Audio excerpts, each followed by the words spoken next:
আসসালামু আলাইকুম, কেমন আছেন সবাই? আশা করি আমাদের ভিডিও সবাই অনেক অনেক দেখে।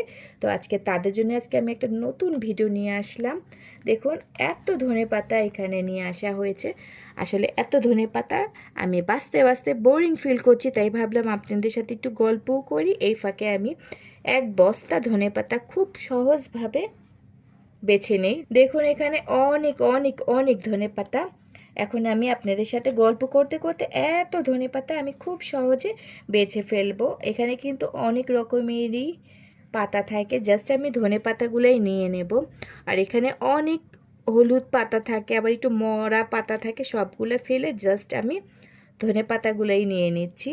আর অনেকে কিন্তু ধনেপাতার পুরাটা নেয়, আমি জাস্ট অল্পটাই নিয়ে নিই। আমার এত আবার ডান্টিগুলো ভালো লাগে না, তাই আমি শুধু ধনেপাতাগুলো নিয়ে নিচ্ছি। তো আমার মতন কারা এরকম করে খালি বেছে বেছে ধনেপাতাগুলো নেয়, অবশ্যই কিন্তু কমেন্ট করে জানাবেন। কারণ ধনেপাতা আমাদের সবারই কিন্তু এই শীতকালে অনেক দরকার। অনেকেই কিন্তু এই ধনেপাতা অনেক পছন্দ করে থাকে, ধনেপাতা ভর্তা খেতে পছন্দ করে থাকে, ধনেপাতা তরকারি, সব কিছু তরকারিতে কিন্তু এই ধনেপাতাটা ব্যবহার করা যায়। তাই ভাবলাম আজকে একবারে আমি এতগুলো ধনেপাতা বেছেও নেই, আর আপনাদের সাথে একটু গল্প করে নিই, তাই চলে আসলাম এত এত ধনেপাতা নিয়ে। দেখুন, এখানে অনেক ধনেপাতা, যে অল্প একটু না, অনেকগুলো ধনেপাতা। ধনেপাতা বাছতে তো একটু সময় লাগে, কারণ ছোট ছোট পাতা থাকে আর আলাদা আলাদা কিন্তু এই যে এরকম করে থাকে, তাই অনেক সময় লেগে যায়, একটা একটা করে বাছতে হয়। আবার সাথে যে হলুদ পাতা, মরা পাতা সব ফেলে ফুলে অল্প একটু নেওয়া লাগে। আপনারা চাইলে কিন্তু এই যে আমার মতন এই যে এরকম করে বেছে এটা কিছুক্ষণ রেস্টে রেখে একটা পলি ব্যাগে করে রেখে দিতে পারেন নর্মাল ফ্রিজে, তাহলে দেখা যাবে যে অনেক দিন এই ধনেপাতাগুলো ভালো থাকবে। অবশ্যই একটু রেস্টে রাখবেন, রেস্টে রাখলে কি হবে, অনেকক্ষণ রেস্টে রাখলে অনেক দিন ভালো থাকবে। আর যদি তাড়াহুড়ো করে আমি এটা বাছার সাথে সাথে রেখে দিই তাহলে নষ্ট হয়ে যাবে। তাই আমি একটু আপনাদের সাথে এটা সংরক্ষণের পদ্ধতিটাও শেয়ার করলাম, আর সাথে সাথে আমি আমার এতগুলো ধনেপাতা বেছেও নিলাম।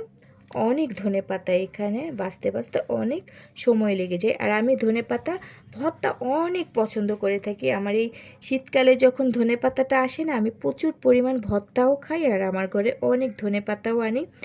আর অনেক দিনই ভালো থাকে এই ধনেপাতাগুলো আমি যেভাবে রাখি। চাইলে কিন্তু আপনারা আমার মতন করে সহজভাবে এই ধনেপাতাগুলো রেখে দিতে পারেন অনেক দিনের জন্য। 15 দিন কিন্তু কমপক্ষে ভালো থাকবে। যদি একটু সময়টা অল্প একটু নষ্ট হবে, কিন্তু পরবর্তীতে অনেক দিন ভালো থাকবে। তো আমি এখানে যে হলুদ পাতাগুলো আছে সবগুলা কিন্তু ফেলে দিলাম।